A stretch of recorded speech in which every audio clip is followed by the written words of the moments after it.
Everybody has his own special dream of what the world's going to be like in the future. But we all know it's steadily shrinking. One of these days, we're going to wake up and find that people and places we used to just read about are practically in our own backyard.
I don't like the looks of this.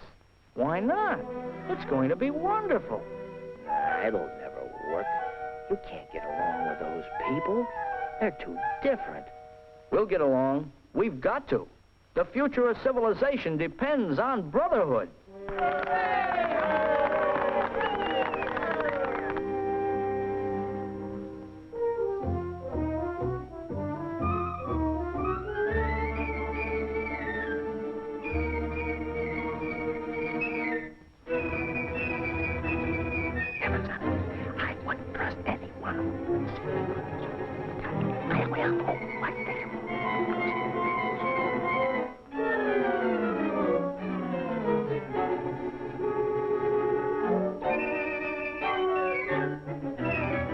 Wait a minute. What about this business of brotherhood?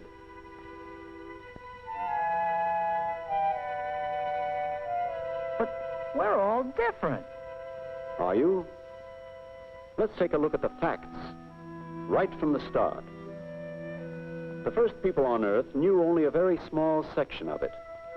They lived close together and looked alike. But pretty soon they started to spread out. And as they drifted further apart, little differences began to appear. Most of the people of the world kept the same in-between color as their ancestors, and still do.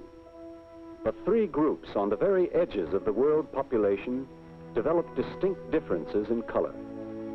These exceptional groups gave rise to our idea of three separate races of mankind. Well, there are other differences in people besides the skin color. Yes, you find all sorts of hair, eyes,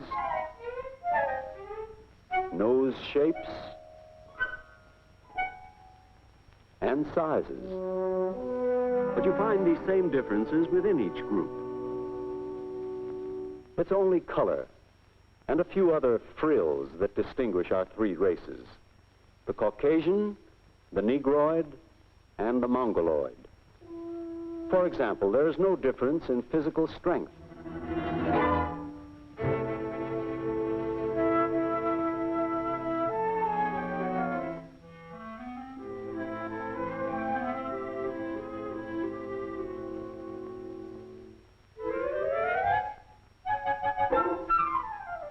Well, strength, sure, but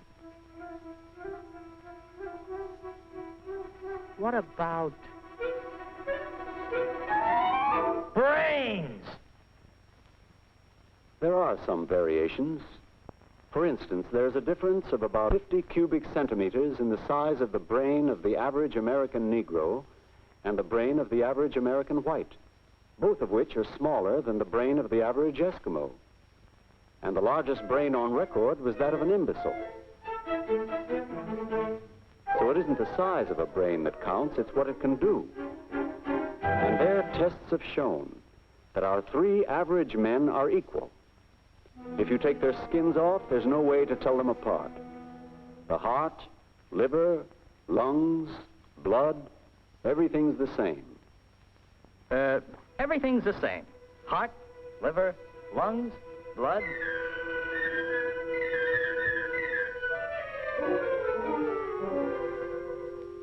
No, not blood. Blood's different. Well, there are 4 different types of blood. A, B, AB, and O. Patient in room 216 needs a transfusion right away. I'll give it to him. I'm his brother.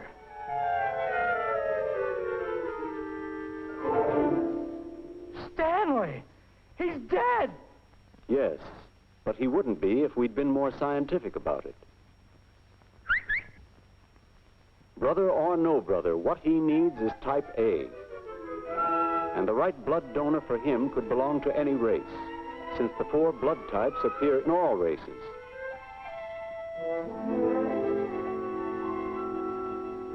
Say, we're not really so different at all. Like you say, it's just the frills.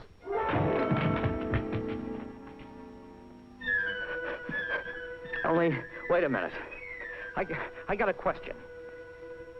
How come we live like this? And, It wasn't always that way. For instance, at a stage of history, when the so-called pure whites of Northern Europe were little better than savages, the darker-skinned mixed peoples of the Near East and Africa had flourishing cultures. And the great civilization of Northern China had begun to develop. All peoples contributed to civilization, reaching high levels at different times, and each learning from the experience of the other.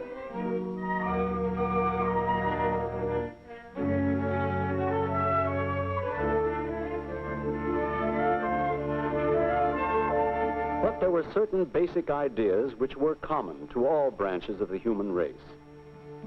Belief in a supreme being, in the home, and the family. How civilized a person is depends on the surroundings in which he grows up. The differences in the way people behave are not inherited from their ancestors.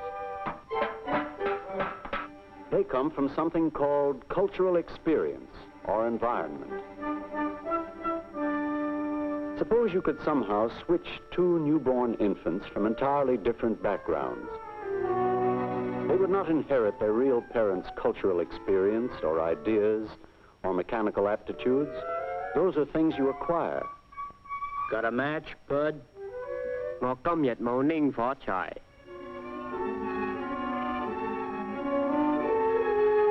I get it. But now that we're living so close together, we can get used to each other's ways and work together peacefully.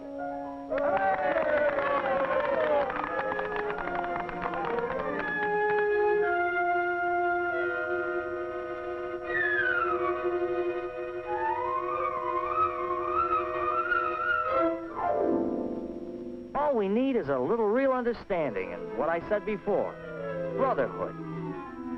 Right. And we have to put those ideas into practice in certain very specific ways. We have to see to it that there's equal opportunity for everyone from the very beginning.